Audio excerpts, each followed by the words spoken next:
In a village surrounded by darkness, young Elias found an old lantern in his attic. His grandfather had once said, "This lantern will shine when hope is needed most." One night, a fierce storm knocked out all power. Fear spread, but Elias remembered the lantern.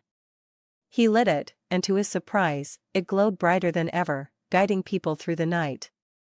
By morning, the storm had passed, but something had changed. Elias saw that light wasn't just in the lantern, but in the hope and courage it inspired. Sometimes, the smallest light can brighten the darkest times.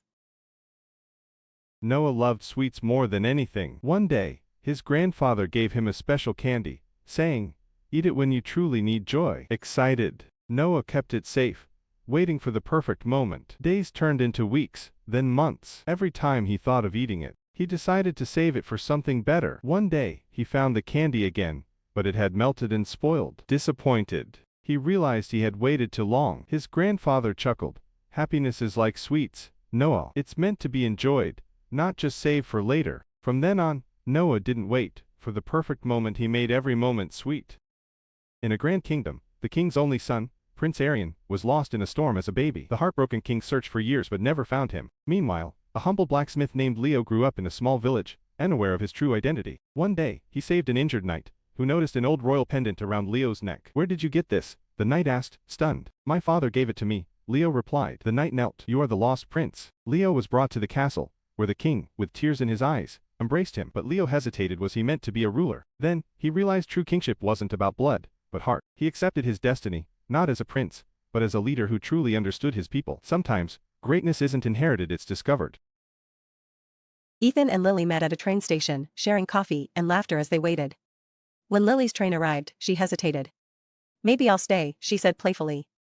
Ethan grinned. "Then we'd have forever to talk." But before he could ask for her number, she stepped onto the train, waving goodbye. Ethan searched for her for months, visiting the station daily, hoping she'd return. One rainy evening, he sighed, ready to give up, until he heard a familiar voice. "Missed my train again," Lily said, smiling. Ethan laughed. "Good. Now we have forever." Sometimes, love isn't about chasing, it's about waiting for fate to bring you back together. On a snowy evening, Mia found an old jacket in her closet. It belonged to her childhood friend, Clara, who had moved away years ago. Inside the pocket was a crumpled note that read, "For the adventures we'll never forget." The words transported Mia back to the countless memories they'd shared exploring forests, building forts, and promising to stay friends forever. Overwhelmed with nostalgia, Mia decided to call Clara, even though they hadn't spoken in years. To her surprise, Clara answered immediately. "I was just thinking about you," Clara exclaimed. They talked for hours, laughing and reminiscing like no time had passed. Mia realized that true friendship isn't about how often you talk, but about the connection that never fades. The jacket, once forgotten, became a reminder that some bonds are timeless, waiting to be reignited.